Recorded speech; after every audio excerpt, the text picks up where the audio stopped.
Hola, muy bienvenidos a nuestra quinta clase de cómo preparar un mensaje o una prédica bíblica. Estamos analizando la observación, la interpretación y la aplicación del versículo bíblico. Hoy vamos a hacer un trabajo práctico y vamos a analizar una historia bíblica en el Evangelio de Marcos. Entonces, vamos a orar, prepararnos en oración y tenga allí su Biblia, su cuaderno de notas y también el manual que ya usted está allí teniendo para poder realizar este estudio bíblico personal. Vamos a orar. Bendito Dios y Padre Santo, gracias por este tiempo, gracias por esta oportunidad de abrir tu palabra, de que tú nos hables. Espíritu Santo, ministra en nuestros corazones y nuestras vidas y habla a nuestro corazón para que podamos comprender tu voluntad y tu propósito. También podamos compartir con libertad tu palabra, Señor, que sea de gran bendición para cada vida. En el nombre de Cristo Jesús, amén y amén. Muy bien, vamos a pasar entonces a el estudio del Evangelio de Marcos, capítulo 2. Vamos a buscar en Marcos 2, del 1 al 12. Allí vamos a estar analizando este pasaje bíblico, Marcos del 1 al 12. Marcos 2, del 1 al 12. Vamos entonces a analizar el texto bíblico. Estamos en Marcos capítulo 2, del versículo 1 al 12.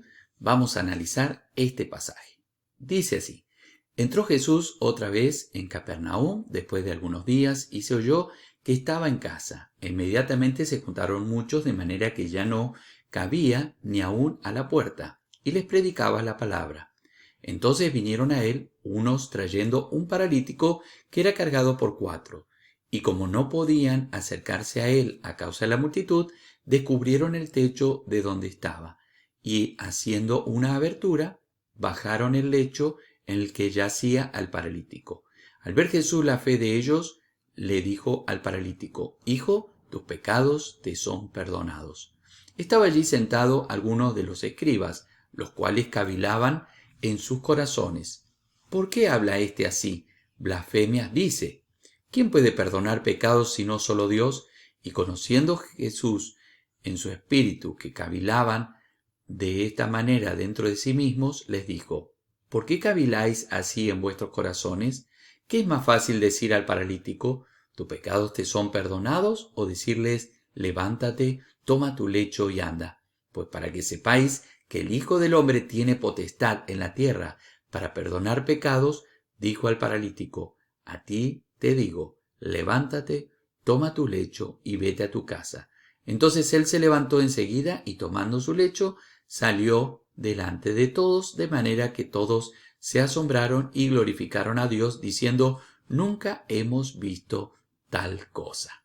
Muy bien, vamos al manual y allí tenemos la guía de preguntas con la cual vamos a observar este pasaje. Dijimos que hay que leerlo varias veces. Nosotros lo leímos ahora en forma rápida. Ahora vamos a analizar todas las partes de este pasaje. En primer lugar, tenemos que buscar palabras repetidas, oraciones e ideas.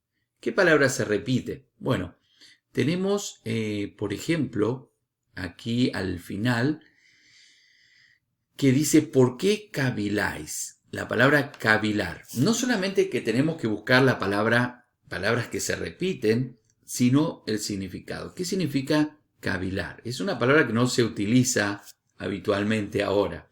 Es una palabra bastante antigua, que quiere decir como lo que había en el corazón de ellos o en el pensamiento de ellos, sin decirlo. Cavilar es tener una palabra en nuestra mente, pero no decirla. Entonces, esta es una palabra que se repite.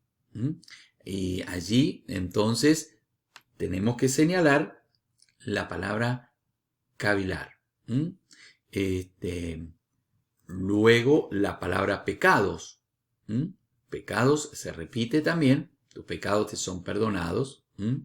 en la tierra perdonar pecados. Luego está hablando, ¿no es cierto?, de una palabra que se repite. ¿Qué otra palabra más encuentras que se repite? Yo encuentro básicamente esas palabras que son importantes y se repiten. Si tú encuentras alguna palabra, anótala allí. Busca el significado. Es muy importante que puedas entender el significado de todas las palabras. Hay palabras que ya no utilizamos, porque la Biblia depende de la revisión o la traducción que tú estés leyendo, pero si estás leyendo una versión antigua, hay palabras que han modificado, ya no se utilizan o han modificado su sentido, su significado. Entonces es importante que tú la analices. En segundo lugar, ¿qué tenemos? Palabras claves. ¿Cuáles son las palabras que tienen un significado esencial en el texto? Entonces, las palabras que tienen un significado especial en el texto, tenemos que buscar a ver dónde podemos encontrar esto. Pueden ser palabras o frases claves. Por ejemplo, cuando Jesús le hace la pregunta, ¿qué es más fácil decir al paralítico? ¿Tus pecados te son perdonados? O decirle, levántate y anda. Entonces, aquí el término, ¿no es cierto?, en palabra clave, ¿qué es más fácil? Jesús estaba mostrándole la importancia y el poder de Dios. Entonces, la palabra aquí o la frase ¿qué es más fácil? Deja sentado una importancia fundamental.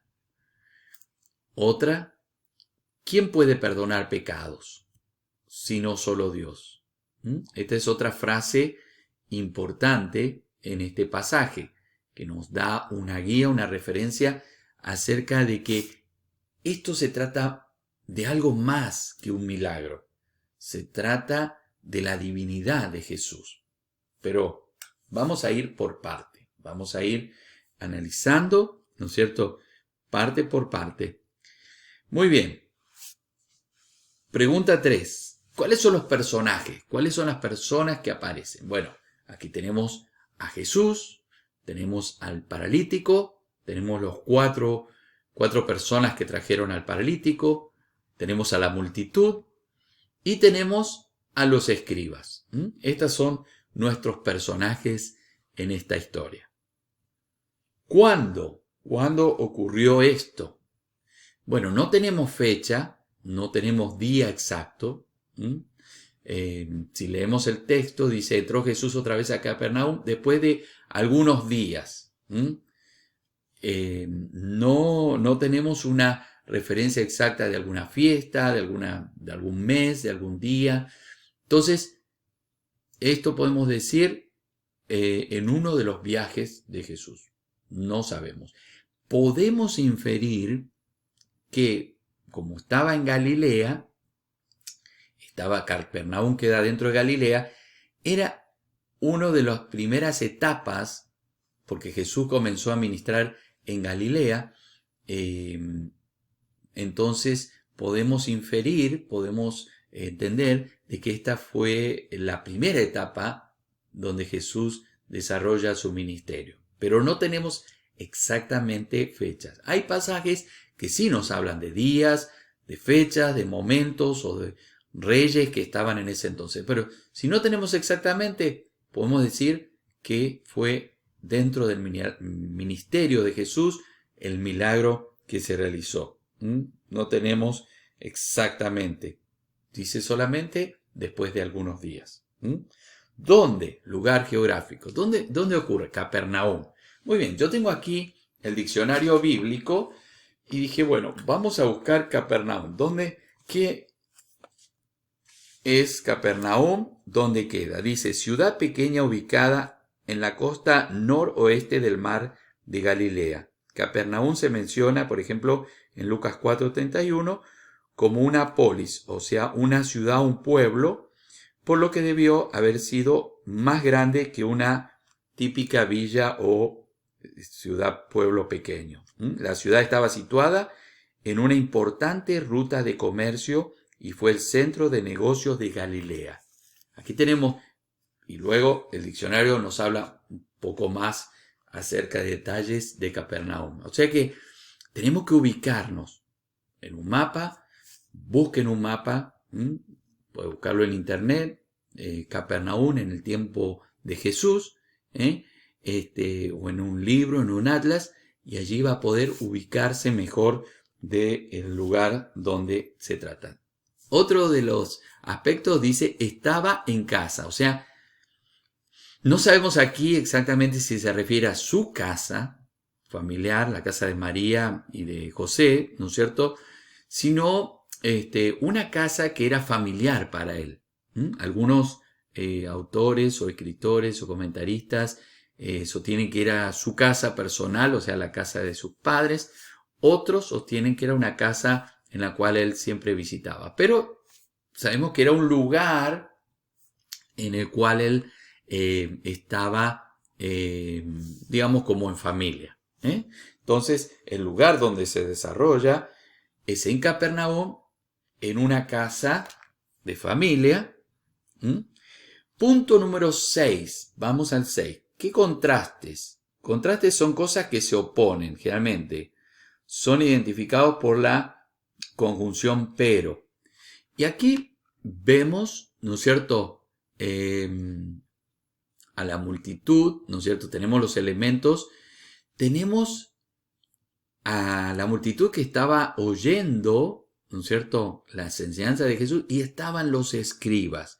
Y aquí podemos ver una diferencia entre la actitud de la multitud que escuchaba el mensaje y los escribas, o sea, estos religiosos que estaban escuchando y viendo lo que estaba aconteciendo. Había una gran diferencia.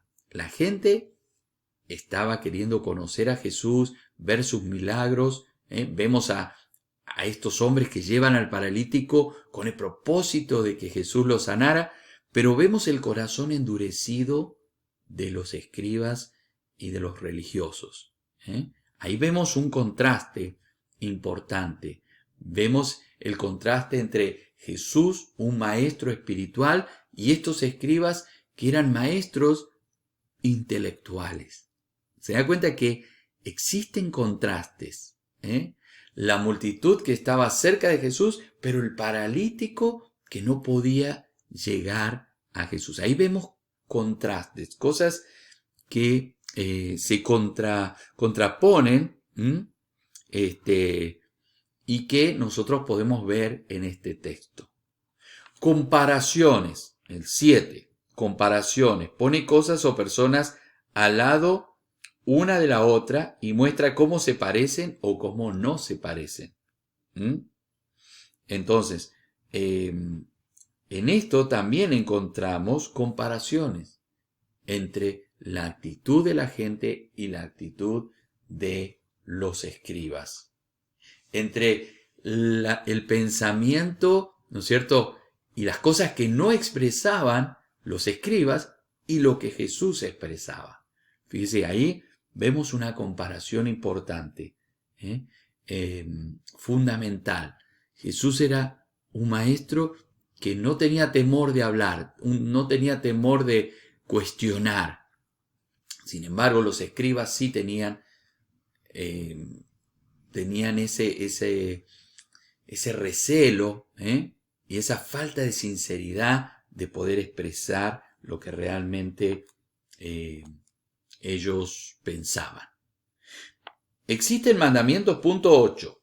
Hay consejos, hay promesas, hay advertencias, hay predicciones.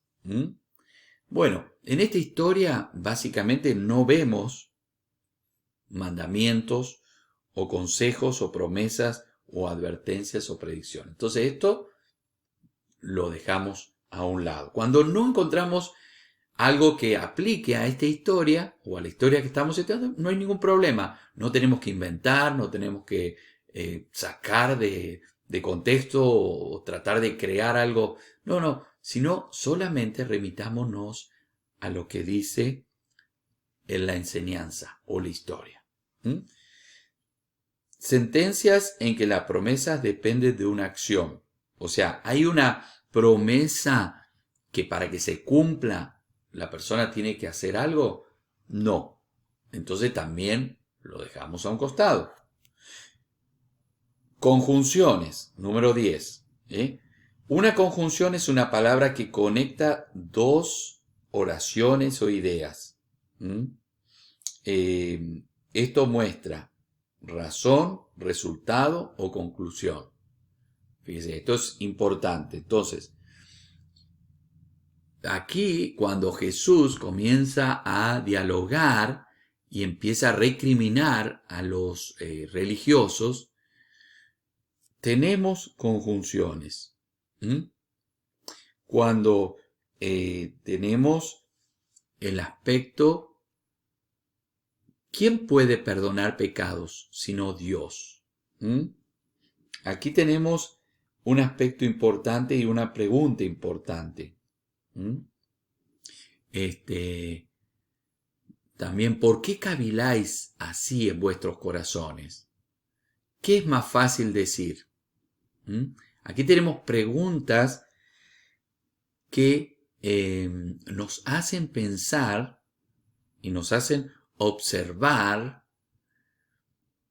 cuáles las conclusiones que los escribas estaban pensando en su corazón. A ver, para hacerlo un poquito más claro. Los escribas, al escuchar que Jesús les dijo, tus pecados te son perdonados, ellos dijeron blasfemia. ¿Por qué? Porque solo Dios tenía y tiene la autoridad para perdonar pecados. Entonces, ellos llegan a la conclusión, si Jesús está perdonando pecados, quiere decir que Jesús se está poniendo en la posición de Dios. Y precisamente eso es lo que Jesús le está tratando de transmitir a la gente y a los religiosos también. Yo soy Dios, hecho hombre. Entonces, la conclusión, ¿no es cierto? El razonamiento, aquí tenemos razón, resultado y conclusión. El razonamiento era, si Jesús puede perdonar pecados, quiere decir que Jesús es divino, es Dios, hecho hombre. Por lo tanto, debemos mirarlo a Él no solamente como alguien que hace milagros, porque un ser humano puede realizar milagros, o de parte de Dios puede realizar milagros, pero ningún hombre puede o tiene el derecho o tiene la autoridad de perdonar pecados, sino solamente Dios. Entonces, esta es la conclusión que llegan, este es el razonamiento que llegan los religiosos, y es el razonamiento que Jesús los quiere llevar por esa idea. No es por casualidad que Jesús, antes de sanarlo, le dice, tus pecados te son perdonados. Y no es que los escribas estaban equivocados en esta interpretación. No, Jesús, con justa razón, le dice a estos hombres, tus pecados, ¿no es cierto? Le dice a este hombre, al paralítico, tus pecados te son perdonados, para que los religiosos escucharan y pudieran comprender que Jesús estaba reconociendo su parte divina al perdonar el pecado. Humanamente es más fácil decir tus pecados te son perdonados, que decir a una persona levántate y anda. Pero espiritualmente es más difícil decir a una persona tus pecados te son perdonados que decirle levántate y anda. Y esto es lo que Jesús le estaba demostrando. ¿Cuál es el ambiente? El punto número 11. ¿Cuál era el ambiente? El ambiente al principio vemos de la historia como de alegría, de expectativa, de esperar cosas grandes, maravillosas. O sea, la gente estaba alborotada, tratando de acercarse a Jesús para recibir algo, una enseñanza, un milagro. Pero luego esto se transformó también en una controversia teológica con los escribas. Ellos, en vez de alegrarse por este milagro, al contrario, ellos se empezaron a acusar a Jesús de blasfemo. ¿Entienden? Entonces, el humor puede cambiar en una historia. Puede comenzar con alegría y terminar con tristeza. O viceversa. O puede ir cambiando el humor o el ambiente de las personas. Los escribas venían con la intención, muchas veces, no de aprender, sino de acusar a Jesús, de encontrarlo en alguna falta, de poder encontrar algo para acusarlo y condenarlo. Así que el ambiente, expectativa, digamos, esperanza para el paralítico, esperanza para los amigos del paralítico, controversia para los religiosos, y alegría seguramente para este hombre que recibió la sanidad. Muy bien. ¿Tenemos listas? No encontramos listas, así que eso, número 13, lo pasamos por alto. Ilustraciones, citaciones, metáforas, experiencias personales, situaciones del día. Eso también encontramos que no lo encontramos en el pasaje. Así que eso también lo podemos obviar o podemos pasarlo por alto. Muy bien. Número 15. Observe palabras que añadan un énfasis adicional a lo que el autor está diciendo. Tampoco encontraríamos esto. Progresión, número 16. Si usted encuentra alguno de estos que yo realmente al analizar este pasaje no lo he encontrado, anótelo, envíemelo y bueno, y ahí lo podemos charlar. Muchas veces se nos puede pasar algo por alto, no quiero decir que, pero yo no he encontrado estos puntos claros en este pasaje. Progresiones del evento, progresión del pensamiento lógico. Sí, el autor se mueve a un clímax. Y sí, vemos de una expectativa, de una reunión de Jesús con la gente, vemos que se acerca estos 4 hombres, hacen todo lo posible para acercarse a Jesús, no pueden llegar por la multitud porque la casa está llena y bueno, tienen que hacer una abertura en el techo. O sea, vemos que sí hay un clímax o un momento en el cual la historia se va desarrollando para llegar al punto clave. Dice, de general a específico. Preguntas y respuestas. Sí, tenemos preguntas y respuestas. Allí Jesús le está preguntando,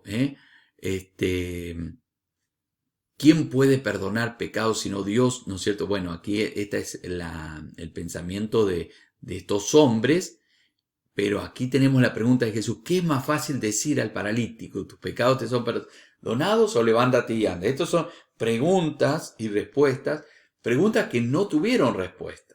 Porque Jesús ya sabía la respuesta. Sin embargo, Él hace esas preguntas. ¿Hay una enseñanza y una aplicación? Sí. Está diciendo que Jesús tiene poder para perdonar pecados. Esto es importante, importantísimo en la necesidad y solución. Sí, encontramos una necesidad del paralítico y no solamente la sanidad, sino también la salvación de este hombre. Entonces tenemos en el punto 16, tenemos progresión en cuanto al evento y tenemos progresión en cuanto al pensamiento. Muy bien, ahí entonces recorrimos los 16 pasos. Fíjese cómo en algunos se aplica, en otros no se aplica. Las preguntas, no se haga ningún problema, las que no se aplican, pues pasamos por alto. Y otras sí se van aplicando.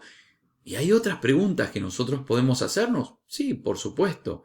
Y es importante que nosotros podamos hacernos todas las preguntas que querramos para poder analizar más profundamente el texto. Muy bien, espero que esta explicación te haya ayudado, te haya aclarado un poco más acerca de cómo podemos observar un texto. Esta es una historia y las historias tenemos que enfocarnos más en qué aspectos: personajes, lugares, tiempo, ¿no es cierto? ¿Y cuál es la enseñanza? Vamos a ver luego en otro video la interpretación de este pasaje. Ahora vimos la observación, pero luego vamos a ver la interpretación y la aplicación de esta misma historia. Muchísimas gracias, espero que sea de gran ayuda, de gran bendición para tu vida y nos volvemos a encontrar en nuestra próxima clase. Dios te bendiga, responde las preguntas que te enviamos allí en el grupo y no olvides de ver, escuchar estos videos una o más veces para que te pueda aclarar y te pueda ser de gran bendición. Bendiciones, hasta pronto.